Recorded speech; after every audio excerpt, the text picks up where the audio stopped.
चुनाव आएंगे जाएंगे, लेकिन नरेंद्र मोदी चुनाव के लिए देशहित से समझौता करने वालों में से नहीं है। और इधर मोदी विरोधियों का हाल यह है कि मोदी को हराने के लिए बांग्लादेशी घुसपैठियों तक के सामने लमलेट हो जाने को तैयार है।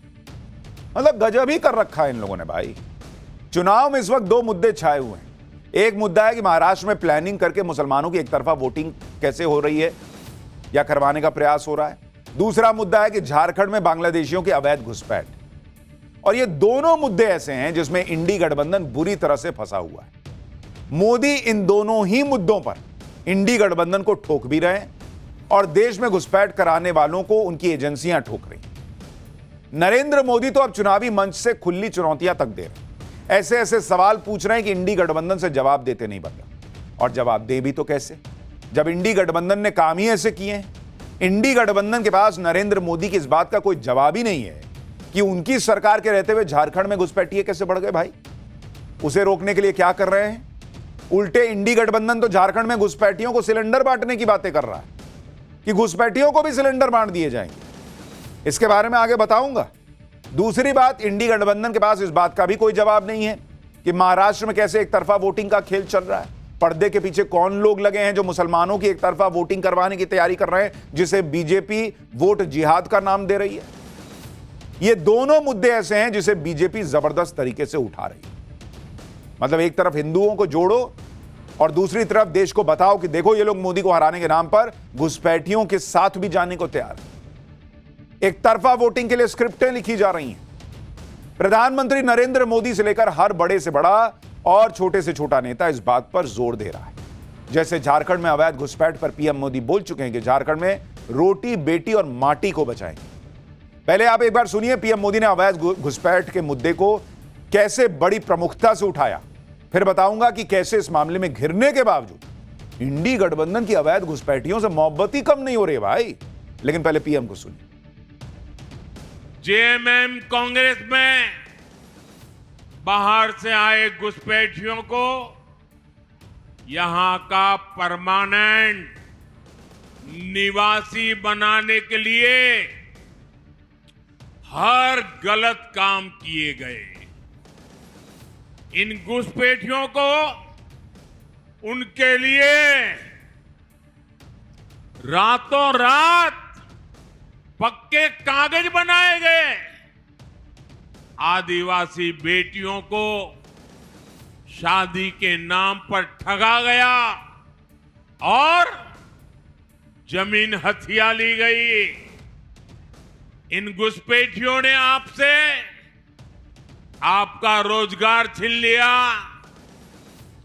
आपकी रोटी भी छीन ली। और इस पर यहां की सरकार का दोहरा रवैया देखिए। जेएमएम सरकार ने कोर्ट में कह दिया कि झारखंड में कोई घुसपैठ हुई नहीं है। प्रधानमंत्री मोदी ने झारखंड में रोटी, बेटी, माटी बचाने का नारा दिया और यह नारा गजब का हिट है। इस चुनाव का बड़ा मुद्दा बन गया कि बांग्लादेश से रोहिंग्याज कैसे झारखंड में आकर बस रहे हैं और इसकी वजह से पूरी डेमोग्राफी बदल रही है। और ये घुसपैठिए आकर आदिवासियों की जमीन, उनका हक छीन रहे हैं। गृह मंत्री अमित शाह इस पर लगातार कह रहे हैं कि झारखंड में सरकार बनते ही एक एक करके घुसपैठियों को बाहर निकालेंगे और आदिवासियों की जो जमीन हड़पी गई उसे वापस दिलाएंगे। यानी मोदी, शाह सब मिलकर यह कह रहे हैं कि इस देश में चाहे झारखंड हो चाहे कोई और जगह हो, वहां घुसपैठिए बर्दाश्त नहीं होंगे बॉस। अमित शाह को भी सुनिए, फिर आपको बताऊंगा इसी तरह से महाराष्ट्र में कैसे मुसलमानों की एक तरफा वोटिंग बहुत बड़ा मुद्दा बन गई है। पहले अमित शाह को सुनिए। जो घुसपैठिए हमारी बोली आदिवासी बहनों की जमीन हड़प लिए है, मैं उनको भी कहना चाहता हूं, घुसपैठियों को भी कान खोलकर सुन लो। हेमंत सरकार का समय समाप्त हुआ, घुसपैठियों आपका भी समय समाप्त हुआ। एक एक को चुन चुनकर झारखंड से वापिस भेजने का काम भारतीय जनता पार्टी करेगी। हम एक ऐसा कानून लेकर आएंगे जो कानून घुसपैठ से आदिवासियों की जमीन हड़पे है, वो जमीन वापिस देनी पड़ेगी, वापिस देनी पड़ेगी। झारखंड में अवैध घुसपैठ का मुद्दा हावी है तो महाराष्ट्र में बीजेपी वोट जिहाद का मुद्दा उठा रही। बीजेपी के मुताबिक महाराष्ट्र के मुस्लिम बहुल इलाकों में मुस्लिम वोटर्स ने एक तरफा इंडी गठबंधन के पक्ष में वोटिंग की। इसे ही बीजेपी वोट जिहाद का नाम दे रही और इसे काउंटर करने के लिए हिंदू वोटों को एकजुट कर रही है। सुनिए वोट जिहाद का जो नाम बीजेपी दे रही है उस पर महाराष्ट्र के डिप्टी सीएम देवेंद्र फडणवीस क्या कह रहे हैं। लोकसभेपासनं एक नवीन स्ट्रॅटेजी आखली आणि या धुळ्यामध्ये ते वोट जिहाद करतायत, वोट जिहाद। अरे आमच्या धुळ्याच्या लोकसभेमध्ये आम्ही 1,90,000 मतांनी 5 मतदारसंघात पुढे गेलो, एकट्या मालेगाव सेंट्रलच्या आणि या धुळ्यातल्या वोट जिहादमुळे 4,000 मतांनी आम्हाला पराजित व्हावं लागलं। महाराष्ट्र में एक तरफा वोटिंग का मुद्दा हो या फिर झारखंड में बांग्लादेशी घुसपैठियों का मुद्दा, दोनों मुद्दे बहुत गंभीर मुद्दे हैं। लेकिन इंडी गठबंधन के लिए तो जैसे कोई मुद्दा ही नहीं, वो तो हल्के में ले रही है इसको। इंडी गठबंधन का अप्रोच किस तरह से नॉन सीरियस है उसे आप इस बात से समझिए कि झारखंड में कांग्रेस के प्रभारी कोई छोटे मोटे नेता नहीं है भाई। झारखंड के कांग्रेस के प्रभारी हैं गुलाम अहमद मीर। उन्होंने तो यहां तक कह दिया कि झारखंड में उनकी सरकार बनी तो घुसपैठियों को भी 450 रुपए में सिलेंडर दिया जाएगा। एक बार सुनिए गुलाम अहमद मीर ने क्या कहा है, फिर आपको बताऊंगा कि कैसे पीएम मोदी ने कांग्रेस की इस बात पर महाराष्ट्र से जवाब दिया और यह मामला सिर्फ झारखंड का नहीं महाराष्ट्र में भी बड़ा चुनावी मुद्दा बन गया है। जैसे सरकार बनेगी 1 दिसंबर से गैस सिलेंडर का कीमत सिर्फ 450 रुपए। ये आम जनता, ना उसमें हिंदू देखा जाएगा, ना मुसलमान देखा जाएगा, ना घुसपैठिए देखा जाएगा, तो ना कोई और चीज देखा जाएगा। जो भी झारखंड वासी है वो किसी भी सोच से हो, किसी भी तबके से हो, उसको 450 रुपए में गैस सिलेंडर दिया जाएगा। सुन रहे हैं आप कि घुसपैठिया भी नहीं देखेंगे, 450 रुपए में सिलेंडर दे देंगे, बस हमारी सरकार बनने दो। वो सरकार से मतलब है, देश से मतलब नहीं है। और कम से कम इसी बहाने आप मान तो रहे हो ना कि झारखंड में घुसपैठिए हैं, इसका मतलब तभी आप कह रहे हो ना कि घुसपैठिया हो, हिंदू हो, मुसलमान हो, कोई हो, हम नहीं देखेंगे, सबको सिलेंडर दे देंगे, बस हमारी सरकार बनवा दो। मान रहे हो इसका मतलब झारखंड में घुसपैठिए हैं? पीएम मोदी, अमित शाह इसका मतलब गलत नहीं बोल रहे हैं? कांग्रेस प्रभारी गुलाम अहमद मीर के बयान से बात साफ हो गई कि कांग्रेस घुसपैठियों पर कितनी मेहरबान। बीजेपी बार बार यही आरोप लगा रही है कि झारखंड में इंडी गठबंधन आदिवासियों का हक छीनकर घुसपैठियों को दे रही है। इसी मुद्दे पर आज पीएम मोदी ने महाराष्ट्र की धरती से कांग्रेस को घेरा। पीएम ने पूछा कि जो लोग घुसपैठिए की आरती उतारते हैं, क्या ऐसे लोगों को मौका मिलना चाहिए? एक बार सुनिए महाराष्ट्र के रायगढ़ से पीएम ने क्या कहा। आज कांग्रेस के एक नेता ने झारखंड में घोषणा की है कि वे सस्ते गैस सिलेंडर हिंदुओं को देंगे, मुसलमानों को देंगे और आगे क्या कहते हैं, जो घुसपैठिए हैं उनको भी देंगे। ये जो घुसपैठियों की आरती उतारते हैं, क्या ऐसे लोगों को देश में कहीं पर भी अवसर मिलना चाहिए क्या? देखिए बात यही है कि बटेंगे तो कटेंगे, एक रहेंगे तो सेफ रहेंगे। यह कहने को कहा जाता है कि हिंदुओं से कहा जा रहा है, लेकिन यह देश के लिए बॉस, कि देश एकजुट रहेगा तभी तो बाहरियों से बचेगा। यहां अपने लोगों को चीजें दी जाएंगी कि बाहर वालों को दी जाएंगी? आप सोचिए, बांग्लादेश से आकर अवैध रूप से बसे लोग वोट नहीं डाल सकते, इसके बावजूद कांग्रेस के प्रभारी कह रहे हैं कि घुसपैठियों को सिलेंडर देने में भी भेदभाव नहीं होगा। यानी दाल में कुछ तो काला है। उनको भी पता है कि घुसपैठिए हैं, इसका मतलब। दरअसल बीजेपी का आरोप ही है कि इंडी गठबंधन झारखंड में अवैध तरीके से घुसपैठियों को बसा रहा है या बसने दे रहा है।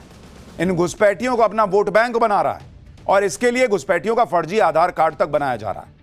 हमने आपको 2 दिन पहले ही बताया था कि कैसे ईडी ने झारखंड और पश्चिम बंगाल में रेड डाली और भारत में बसने वाले अवैध बांग्लादेशियों को पकड़ा। ईडी को इस रेड में बिल्कुल असली दिखने वाला फर्जी आधार कार्ड तक मिला था। इन फर्जी दस्तावेजों के दम पर ही अवैध घुसपैठिए फर्जी वोटर आईडी भी बना सकते हैं और वोट डाल सकते हैं। यह सब खेल चल रहा है देश में। यह कोई एक राज्य का मुद्दा नहीं है बॉस, और यह कोई छोटा मुद्दा भी नहीं है। यह झारखंड चुनाव तक सीमित रहने वाला मुद्दा नहीं है, यह देश की सुरक्षा से जुड़ा मुद्दा है। इसलिए ईडी पूरे घुसपैठ सिंडिकेट की जांच कर रही है। ईडी ने जिस मामले में छापेमारी की है वो अवैध घुसपैठ में मनी लॉन्ड्रिंग का मामला है। ईडी ने इसमें 2 बांग्लादेशी नागरिकों समेत 4 लोगों को पकड़ा है। ये सभी आरोपी बांग्लादेश से भारत में अवैध मानव तस्करी में शामिल थे। अवैध घुसपैठ के पूरे नेटवर्क को ध्वस्त करने के लिए इसकी फंडिंग की जड़ों को तलाश रही है। ईडी का आरोप है कि घुसपैठ के सिंडिकेट में शामिल लोग चोरी छिपे अवैध बांग्लादेशियों को भारत लाते हैं, फर्जी दस्तावेजों के आधार पर उन्हें भारतीय नागरिक बनाते हैं और यहीं बसा देते हैं। इस नेटवर्क के जरिए बांग्लादेश से लड़कियों को भारत लाया जाता है और उन्हें देह व्यापार में धकेल दिया जाता है।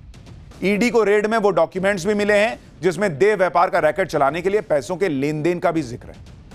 और यह सब तो वो मामला है जो अभी सामने आया है, जिस पर सितंबर में ईडी जांच शुरू कर चुकी है। घुसपैठियों का ऐसा पूरा नेटवर्क कहा जा रहा कि कई जगह फैला होगा जिसे खत्म करने की जरूरत है।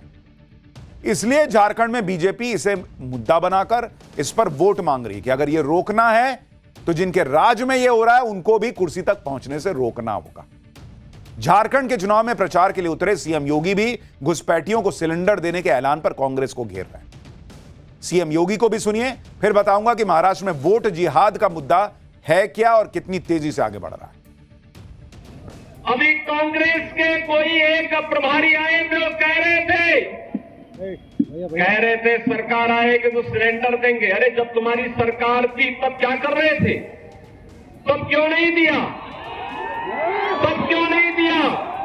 और वो तो कहता है, क्या कह रहा है, यानी हिंदू को भी देंगे, मुसलमान को भी देंगे और घुसपैठियों को भी देंगे।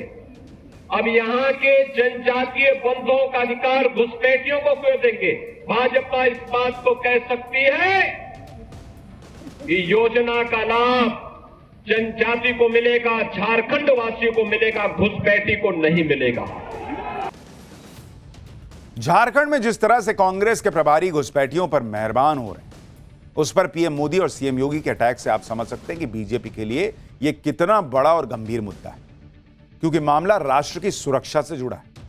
बीजेपी का पूरा कैंपेन इस मुद्दे पर टिका है। बीजेपी का आरोप है कि घुसपैठ की वजह से झारखंड में आदिवासी इलाके संथल परगना और कोल्हल रीजन में डेमोग्राफी तक बदल रही है। बीजेपी कह रही है कि बांग्लादेशी घुसपैठिए यहां की आदिवासी महिलाओं से शादी करके उनको मिलने वाले फायदों का बेजा इस्तेमाल कर रहे हैं और उनके नाम पर जमीन हड़प ले रहे हैं। बीजेपी यह कह चुकी है कि घुसपैठिए जो आदिवासी महिलाओं से शादी कर रहे हैं उनके बच्चों को कोई आदिवासी अधिकार नहीं देंगे। प्रचार के दौरान पीएम मोदी भी कह चुके हैं कि झारखंड में घुसपैठ एक बड़ा मुद्दा है। संथाल परगना में आदिवासी जनसंख्या घटकर आधी रह गई है।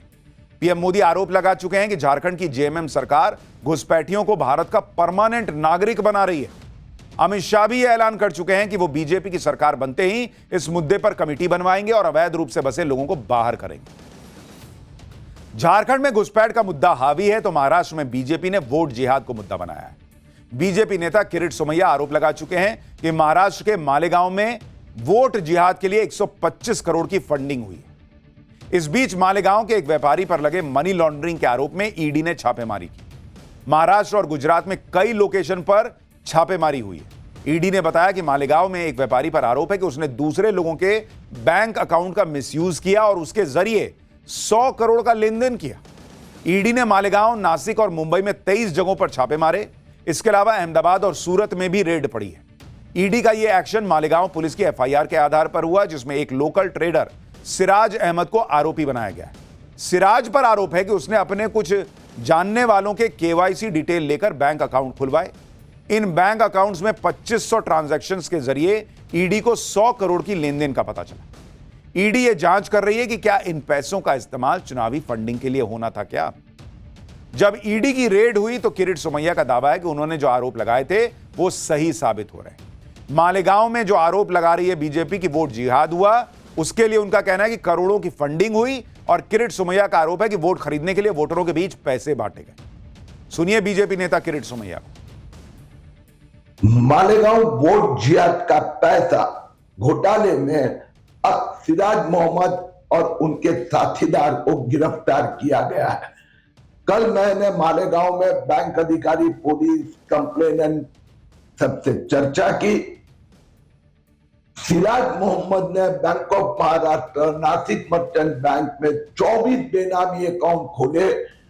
लगभग देश भर के 200 बैंकों में से 200 करोड़ रुपया आया, 200 करोड़ रुपया हवाला से गायब हुआ और कड़क कार्रवाई और अन्य आरोपी को भी गिरफ्तार किया जाएगा।